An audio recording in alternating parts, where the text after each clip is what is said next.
What's up, everybody? 918 chapter review. I got my notes here so I don't forget anything. And yeah, let's get into it. Okay. Now, the chapter leaves off right as last time when Luffy hit Hold'em. And apparently, the belly lion that he has and him have two different, like if he gets like okay, when the lion hit him like in the acorns, he felt it too, and the lion felt it. But when Luffy hit him with the red hawk, hold him, the top head got knocked out, and the lion belly was still active. Like he just kept doing this. Like it looked like he didn't feel any pain from that. I'm pretty sure he would have hurt. He would have got hurt from that red hawk. So I guess some pain they feel together and some pain they don't. And but before that, at the beginning of the chapter, Luffy hits him. He falls down. I thought he threw Tama onto the basket wagon thing. Well, they were calling it a boat this chapter because it was pretty huge. But no, she didn't fall after she hit him. After Luffy hit hold him, they fell.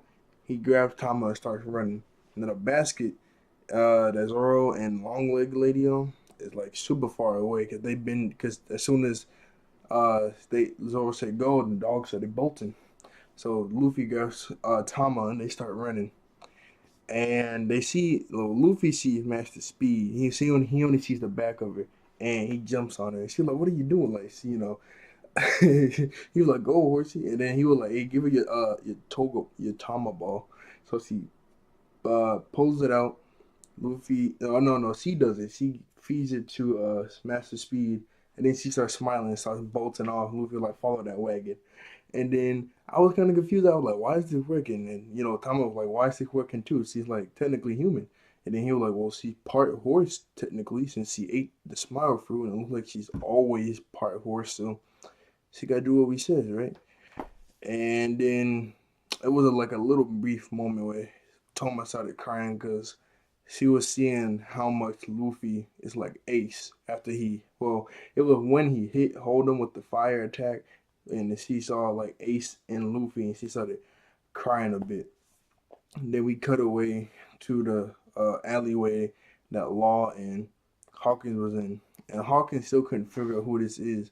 And Law was like, "I need to finish this quick," so he doesn't figure out who we are. So he makes a room.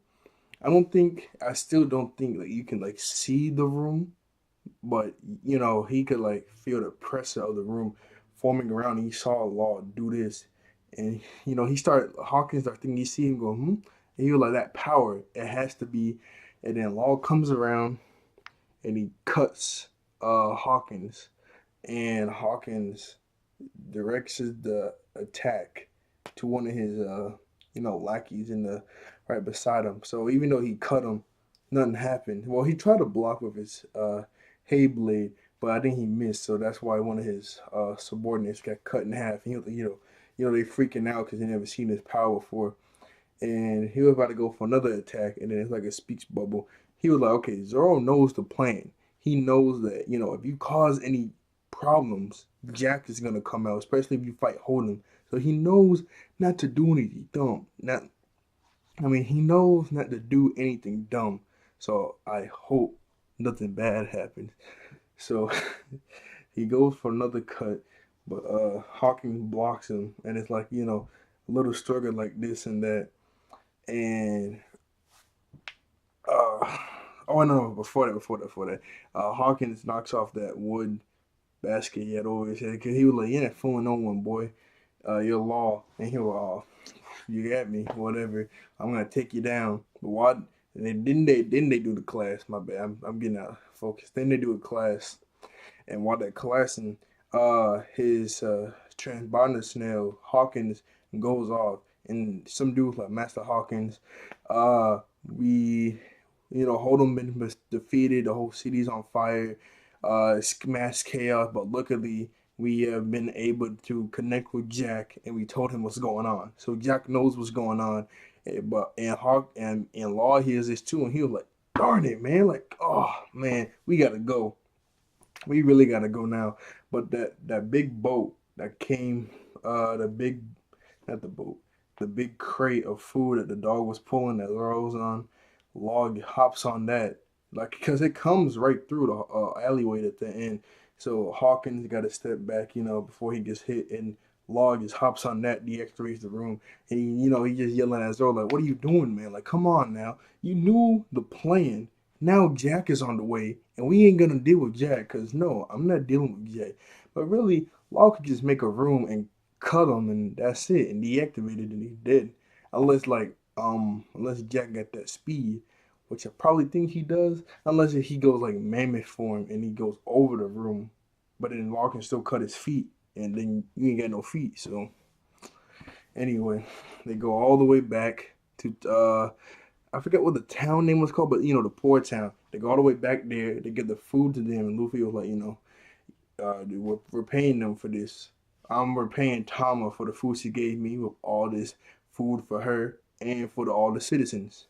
And well, yeah, he says that after he comes back with this like giant boat of water, clean water. I don't know where he get. Well, it was probably somewhere where the food was, but he got this giant jug of water, drops it. All the citizens come up and drink it. They're all happy, and Toma starts crying again because Luffy says, "Before I leave this place, I'll make sure Wano is a place where you can eat until you're full every day." And apparently, Ace said the exact same thing right before he left, or maybe he said it before he left. I don't know because it just showed him saying it. It didn't look like he was leaving or he was just chilling. But I thought Wano, well, yeah, while Ace was around, I thought Wano was like super good until like 3 years ago. Then it started getting chaotic and all this stuff. And Law says, "All right, fellas, Jack is coming. We need to go to a new hiding spot. We're gonna go over there to those mountains regions over there." Then he turned to Luffy. He was like, "What?" He said, "Luffy, it's time for you to meet the ghost of Wano." And he's like, "Ghost?" And then Zoro like, "Yeah, I was kind of soaking up the first time I saw. I was kind of soaking up the first time I saw the ghost too." And then it pans over to this gravesite with all these like wooden poles with different people names on it. I'm pretty sure I saw like Kazuki, someone up there, like there's someone in the Kazuki clan. Then there were like two others you can see the names of, and like two more in the back that you can kind of vaguely see it, but not really.